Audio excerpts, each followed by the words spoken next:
Thank you very much, everybody. It's a great honor to have Prime Minister Mark Carney with us. As you know, just a few days ago, he won a very big election in Canada. And I think I was probably the greatest thing that happened to him, but I can't take full credit. His party was losing by a lot, and he ended up winning. So I really want to congratulate him. It was probably one of the greatest comebacks in the history of politics, maybe even greater than mine. But I want to just congratulate you. That was a great election, actually. We were watching it with interest, and I think Canada chose a very talented person, a very good person, because we spoke before the election quite a few times.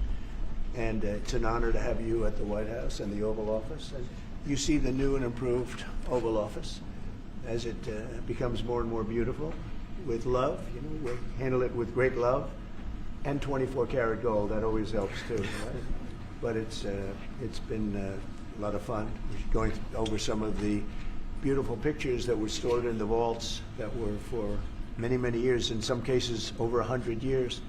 They were stored in vaults of the great presidents, or almost great presidents, all having a reason for being up, every one of them. So it's very interesting. But I just want to congratulate you, and ran a really great race. I watched the debate, and I thought you were excellent, and I think we have a lot of things in common. We have some tough points to go over, and that'll be fine. But we're going to also be discussing Ukraine, Russia, the war, because Mark wants it ended as quickly as I do. I think it has to end. We had some very good news last night. The Houthis have announced that they are not, or they've announced to us at least, that they don't want to fight anymore. They just don't want to fight.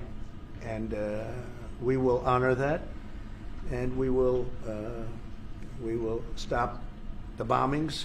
And they have capitulated, but more importantly, we will take their word.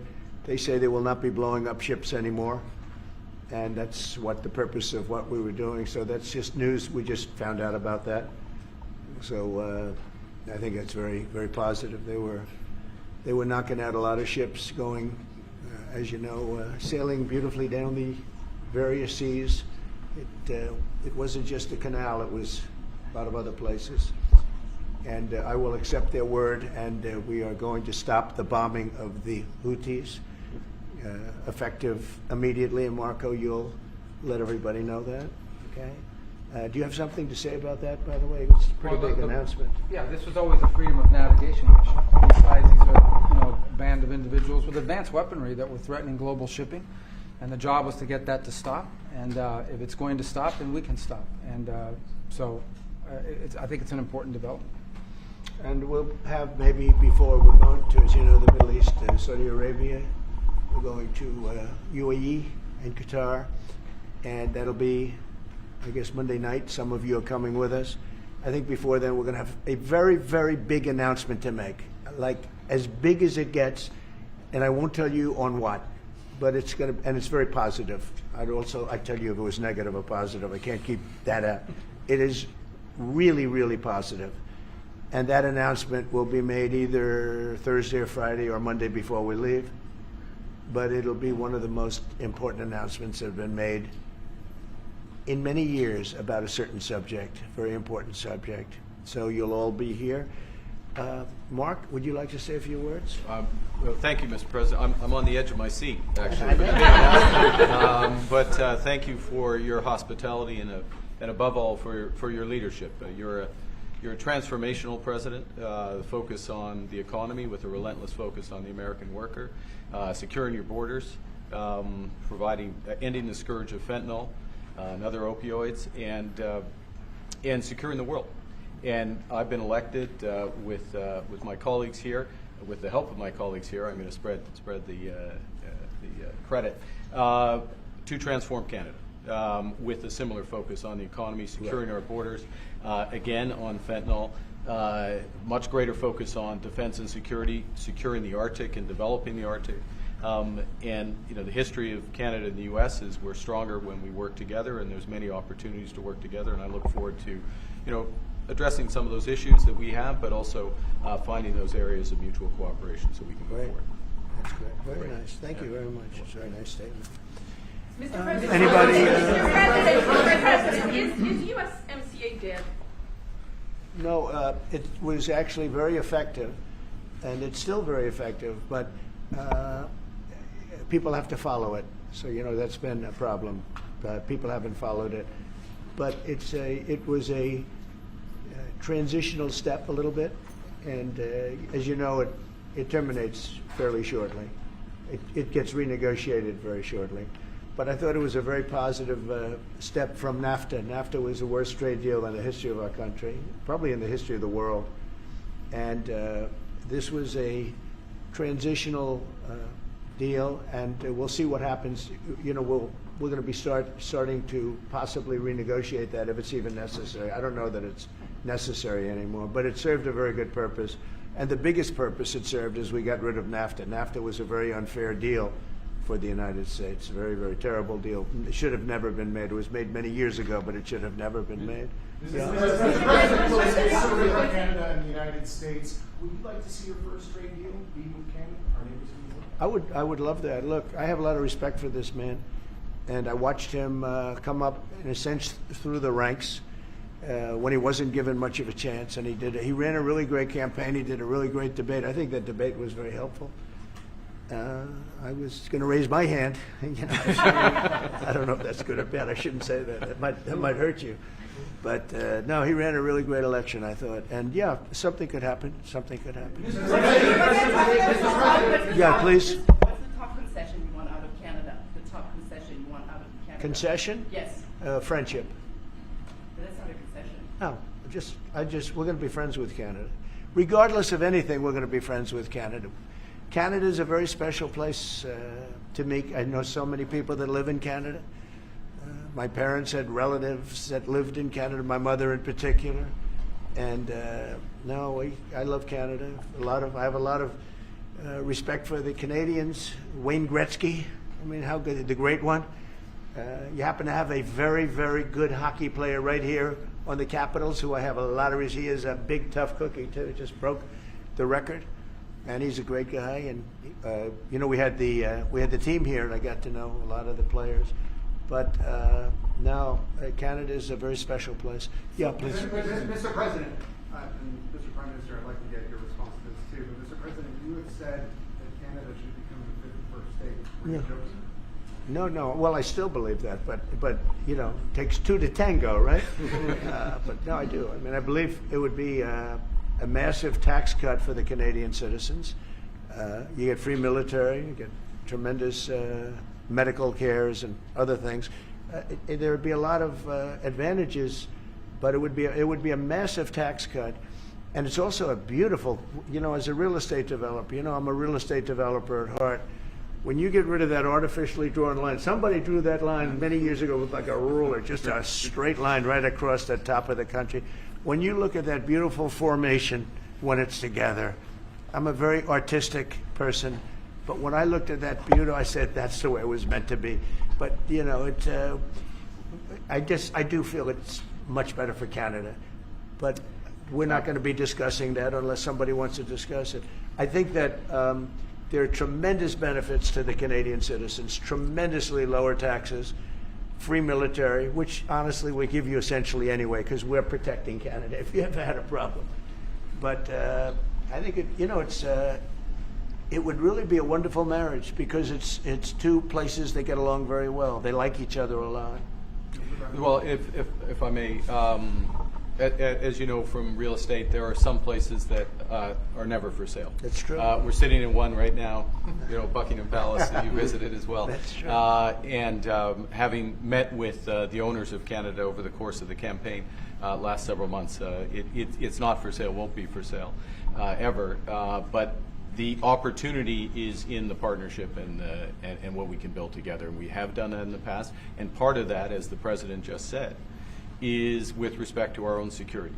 And my government is committed for a step change in our investment in Canadian security and our partnership, and I'll say this as well, that the President has revitalized international security, revitalized NATO, and us playing our full weight in NATO, and that will be part of it. And they have, I must say, Canada is stepping up the military participation because Mark knew, they were low, and now they're stepping it up, and that's a very important thing. But never say never. Never say never. I'm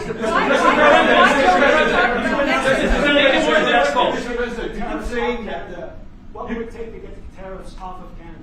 Well, we'll be talking about different things. Like, we want to protect our automobile business, and so does Mark. But we want to make the automobiles, and we want to, we have a tremendous abundance of energy, more than any country. We have, just in Alaska alone, Anwar has been reopened now. Anwar is probably the largest find anywhere in the world. They say it's larger than Saudi Arabia. I don't know, but it's a lot. But we have tremendous amounts of energy. Other countries don't. We're both lucky in that way. They have energy. We have energy. We have more than we can ever use and more than we could ever sell, actually, and you have the same thing. So we're two countries that are very lucky. If you look at China, they don't have that. It's a big disadvantage. Other countries, most countries don't have. Most countries don't have that. So Canada and us, we have a lot of advantages over other places. When you consider what Mr. Carney just said, that Canada is not for sale, does this make the discussion a little more difficult to start on? No, not at all. No, not at all. No, time will tell. It's only time. But I say never. I've had many things that were not doable, and they ended up being doable, and only doable in a very friendly way. But if it's to everybody's benefit, Canada loves us and we love Canada. That's, I think, the number one thing that's important. But we'll see. I mean, over time, we'll see what happens. Mr. President, China. I was hoping you could clarify something. Earlier this morning on Capitol Hill, Secretary Bessent said that there had been no negotiations yet with China. You have said something different. They want to meet, and they're doing no business right now. And those ships are turning around in the Pacific Ocean. Big turn. Those are big ships. Those ships take about 10 miles to turn.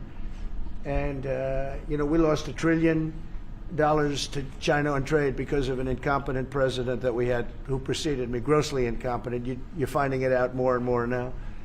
And by not trading, we're losing nothing. So we're saving $1 trillion. It's a lot. But they want to negotiate, and they want to have a meeting, and we'll be meeting with them at the right time. But you haven't met with them yet. I have not met with them, of course. You would know if I met. I'd tell you. They want to meet, but we are right now. Look, they're suffering greatly. Their economy is suffering greatly because they're not doing trade with the U.S. and they made most of their money off the U.S. Don't kid yourself. They don't make the money off other countries like this. And they were making. We had a trade imbalance. We had a deficit, or they had a surplus. Another way of saying it, of more than $1 trillion. Think of it, more than $1 trillion.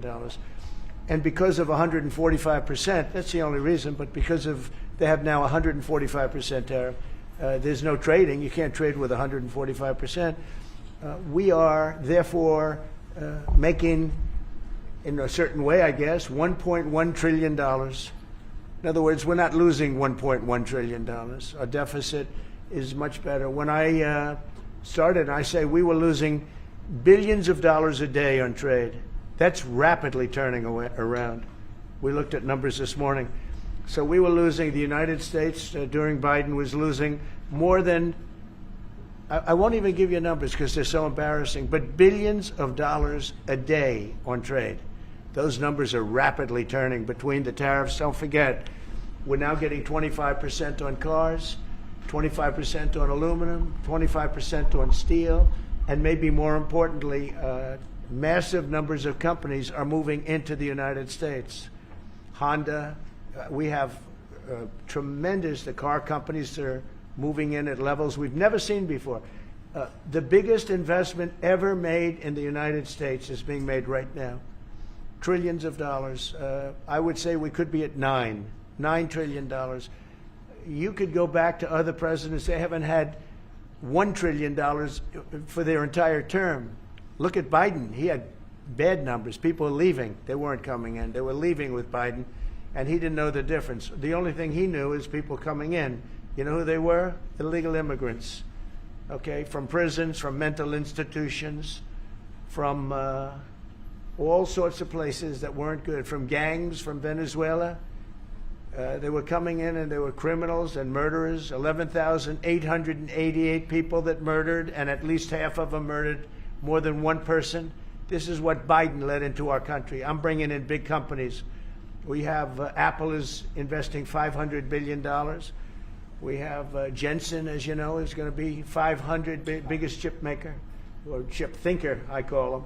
He's really a thinker more than a maker. But we also have the maker, Mr. Wei. I get to know them all in the last, it was a cram course, but they're all moving into America because of the tariffs.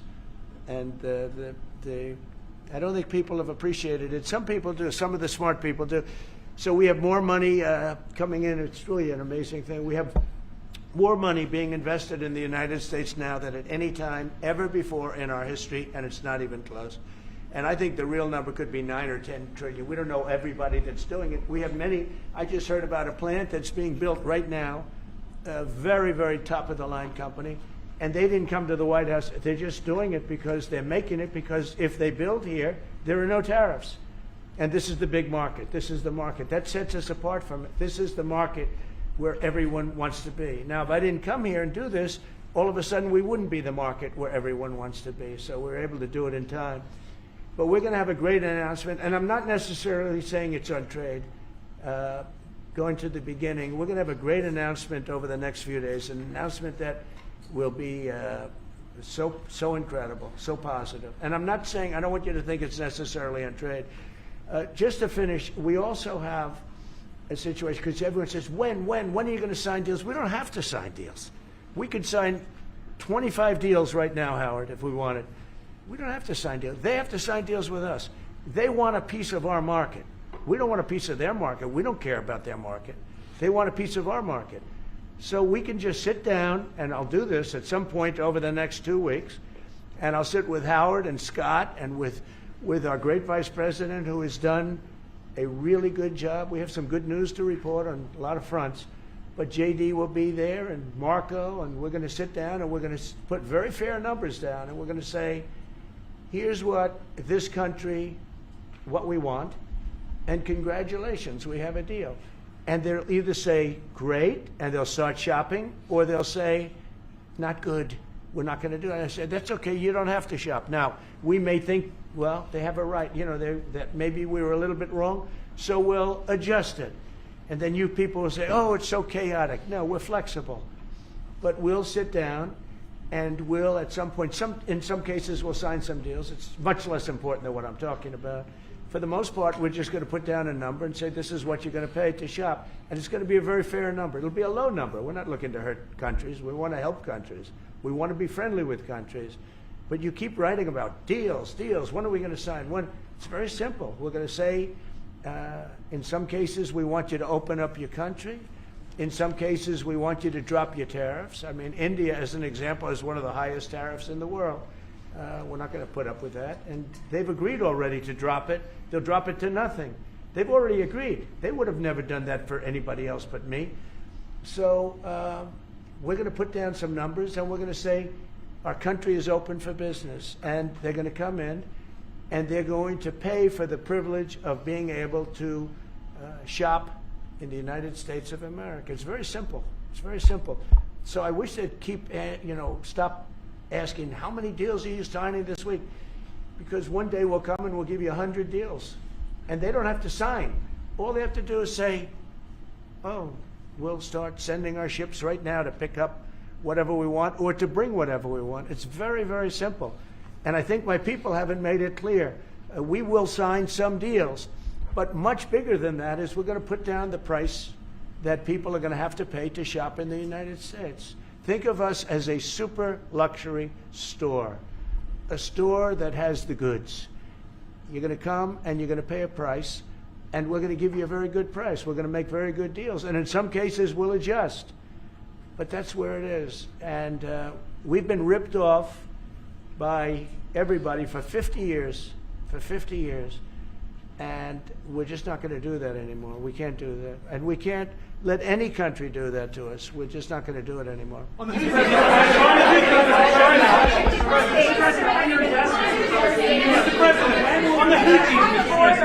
Houthis, can you tell us a bit more about the deal that you've reached with the Houthis that you No, mentioned? it's not at a the start? deal. They've said, please don't bomb us anymore, and we're not going to attack your ships. And where did you hear about that? It doesn't matter where I hear it. The very good source, I could tell you. Very, very good source. Would you say, Marco? I would say pretty good, right, JD? A very good source. No, they don't want to be. They don't want to be. They don't want to be bombed anymore. You know. Sort of thought that would happen. Behind you, please. Clarifying something you said on USMCA, is the U.S. prepared to walk away from that pact? From what pact? USMCA. No. It's fine. It's there. It's good. We use it for certain things. It's there. We have the USMCA is a good deal for everybody. I won't say this about Mark, but I didn't like his predecessor. I didn't like a person that worked for. She was terrible. Actually, she was a terrible person, and she really hurt that deal very badly because she tried to take advantage of the deal and she didn't get away with it. You know what I'm talking about. But so you know, we had a bad relationship having to do with the fact that we disagreed with the way they viewed the deal, and we ended it. You know, we ended that relationship pretty much. The USMCA is great for all countries. It's good for all countries. We do have a negotiation coming up over the next year or so to adjust it or terminate it. Yeah. Mr. President, I'll say a word on USMCA if I may, Mr. President. It is a basis for a broader negotiation. Some things about it are going to have to change. And part of the way you've conducted these tariffs has taken advantage of existing aspects of USMCA. So it's going to have to change. There's other elements that are come, and that's part of what we're going to discuss. Right. During the campaign, Prime Minister Carney talked about the American betrayal. How do you react if Canada decided not to shop in the American store as much as before and decided to partner with other countries? Well, we don't do much business with Canada from our standpoint. They do a lot of business with us. We're at like 4%, and usually those things don't last very long. You know, we have great things, great product. The kind of product we sell, nobody else can sell, including military. Look, we make the best military equipment in the world, and Canada buys our military equipment, which we appreciate. But we make the best military equipment in the world by far. The missiles, the submarines, everything we have is really top notch. I rebuilt our military during our last term. Stupidly, we gave some away to Afghanistan, which shouldn't have happened. But that was, I think it was the most embarrassing moment in the history of our country. It was just a very incompetent people. But if you look, the man that's now the head of our Joint Chiefs, he led the attack on ISIS for me. That's why he's the head of the Joint Chiefs. And Raisin Kane, he was unbelievable. And as you know, we defeated ISIS in 3 weeks. It was supposed to take 5 years. We did it in 3 weeks. And he ran the campaign. I said, I like him.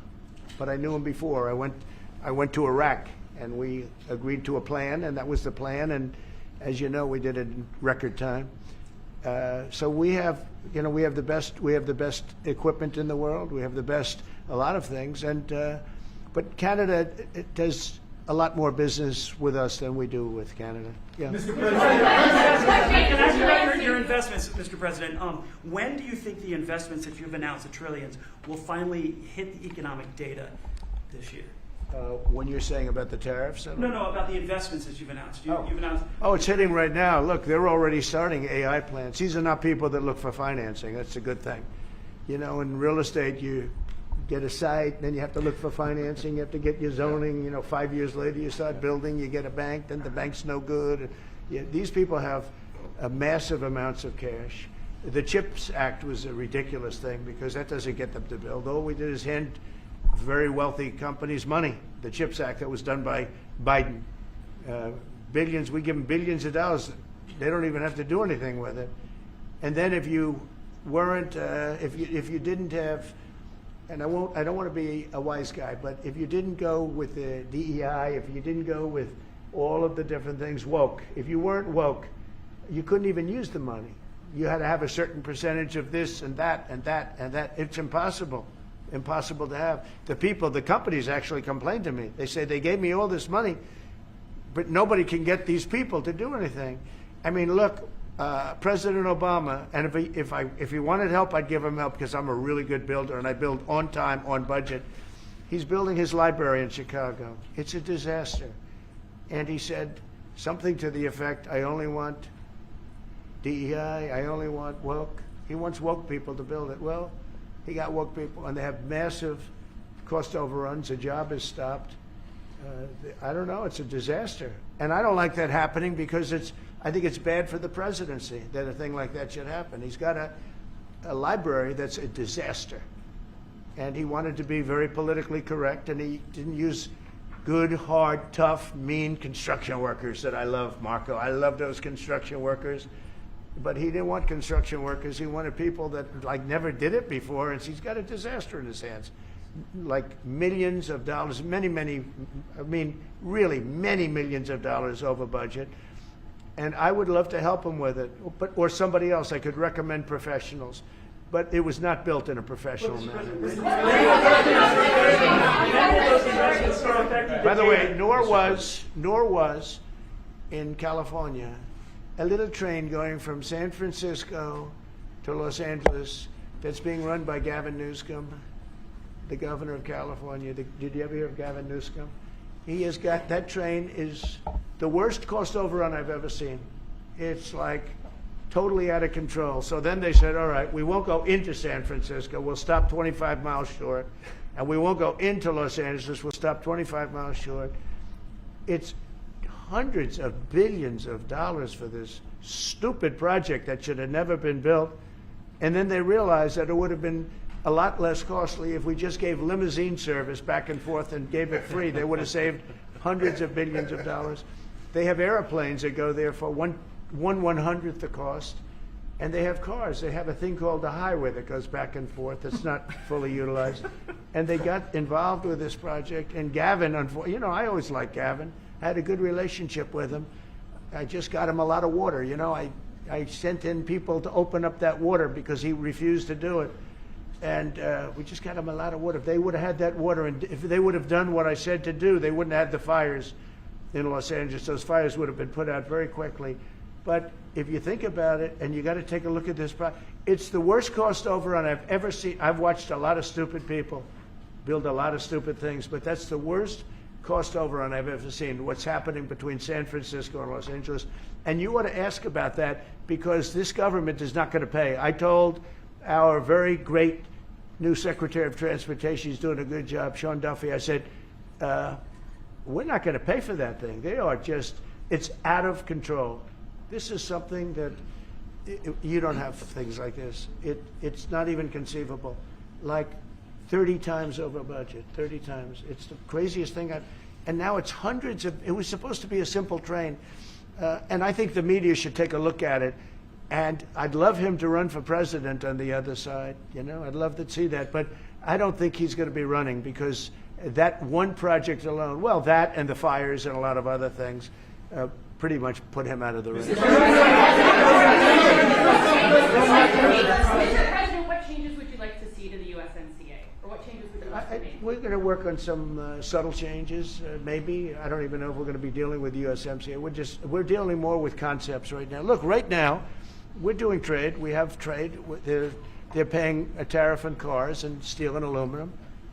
And I think we have a baseline of 10% or something like that for the tariffs. But we're getting along very well. Right now, going no further, but we have an agreement. We did something with even parts. You want to discuss that, Howard, with respect to Canada, which helps Canada out?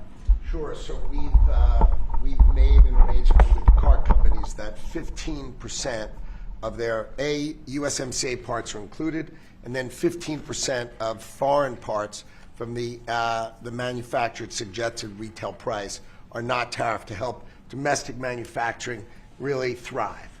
So it gave them a chance to be able to build their car parts factories if they're going to. A lot of these companies already have factories, and what they have to do is just fill them out. But they're able to build them in the United States, so we gave them a pretty substantial period of time. Just to clarify, Mr. President, is there anything the Prime Minister can say to you today to change your mind on tariffing Canada? Tariffing cars? Tariffing Canada. Is there anything he could say to you in the course of your meetings with him today that would get you to lift tariffs on Canada? No, Why not? just the way it is. What's your first state? Yeah. If Canadians don't want it, would you respect that? Sure, I would. But this is not necessarily a one-day deal. This is over a period of time they have to make that decision. Yes, go ahead. Yeah, if I may. Respectfully, Canadians' view on this is not going to change on the 51st state. Secondly, we are the largest client of the United States in the totality of all the goods. So we are the largest client of the United States. We have a tremendous auto sector between the two of us, and the changes that made have been helpful. 50% of a car that comes from Canada is American. That's not like anywhere else in the world. And to your question about is there one thing? No, this is a bigger discussion.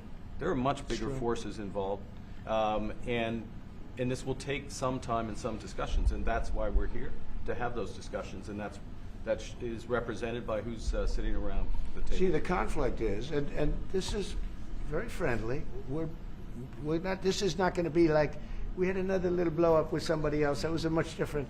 This is a very friendly conversation. But we want to make our own cars. We don't really want cars from Canada, and we put tariffs on cars from Canada. And at a certain point, it won't make economic sense for Canada to build those cars. And we don't want steel from Canada because we're making our own steel, and we're having massive steel plants being built right now as we speak. We really don't want Canadian steel, and we don't want Canadian aluminum and various other things because we want to be able to do it ourselves. And we, because of past thinking of people, we have a tremendous deficit with Canada. In other words, they have a surplus with us.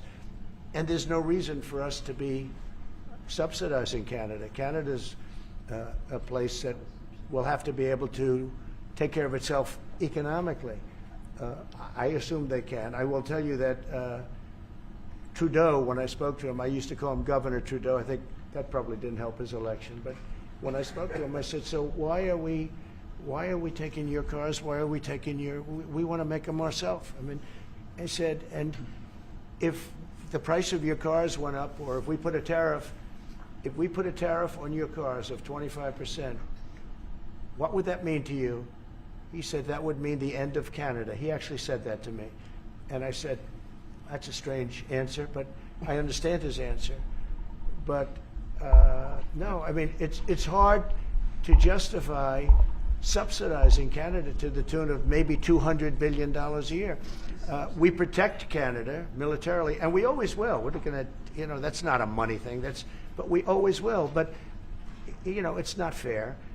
But why are we subsidizing Canada $200 billion a year, or whatever the number might be? It's a very substantial number. And it's hard for the American taxpayer to say, gee whiz, we love doing that. Thank you very much. We're going to have a very substantial. Thank you. Thank you very much. Comment and follow us on X at Patriot Media GRP.